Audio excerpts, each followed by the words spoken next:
Next tonight, a special report from Ukraine and the crucial battle in the southern region of Kherson. A successful counteroffensive has seen Ukrainian forces there liberate territory from the Russians. But from tomorrow, the areas they haven't retaken will be formally declared part of Russia following a sham referendum. And now it is a race against time as Russian reinforcements are expected to arrive in Kherson soon to occupy Ukrainian land the Kremlin will claim as its own. Here's our correspondent, John Ray. In war, so much can depend upon time, so we race with this artillery crew to their firing position. For these men, the clock is ticking because they fear they have already been spotted by the Russians. A mortar flies overhead before their first shell is even loaded.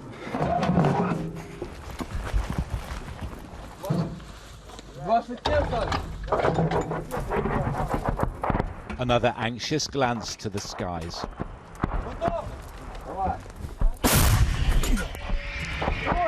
There's the sound of multiple explosions. The Ukrainians are now the target.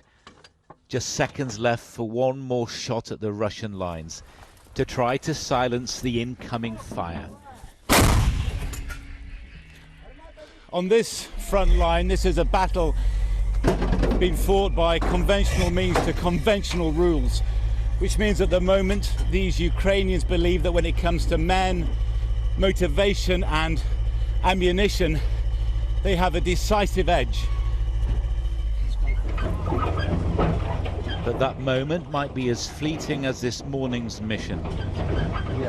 The gun they crew is a gift from the Russians, they joke, captured in the battle close by. But Russian reinforcements are on their way. We don't fear them, says the commander. We were born here, we grew up here, and we will never leave.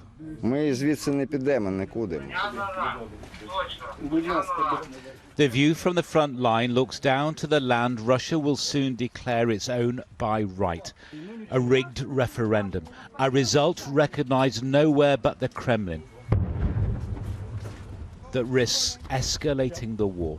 I wait you, Mike. Though in the bunker's gloom, they imagine brighter times. If we win in the war, all to be perfect. How long before you win? Don't know.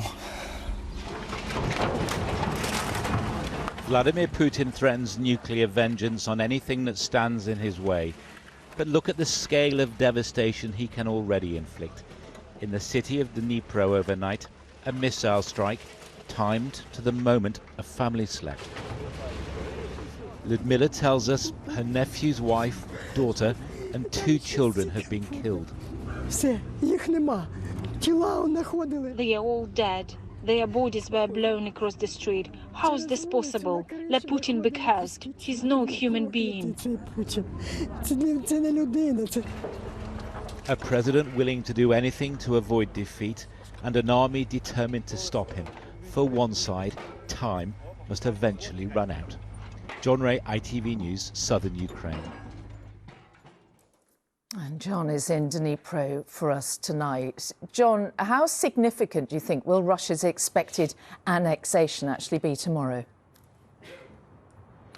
Well, Moscow is preparing for a big formal annexation ceremony, a celebration tomorrow. So that makes it a very big moment, and it makes it a very dangerous moment. President Putin will speak. He might surprise us, but he does not seem like a man who is looking for a way out of this war. Quite the opposite. He is turning up the heat. And Mary, what happens when these 4 Ukrainian regions, 4 million people, are formally annexed, is that they become part of Mother Russia. And that means Vladimir Putin says he has the right to defend them by any means. The reaction from the EU will be more sanctions. Tonight, the United Nations has decried all this as a breach of international law. But Putin is betting that Western resolve will begin to crumble, and add in his nuclear threat, and you can see this is very high-stakes stuff.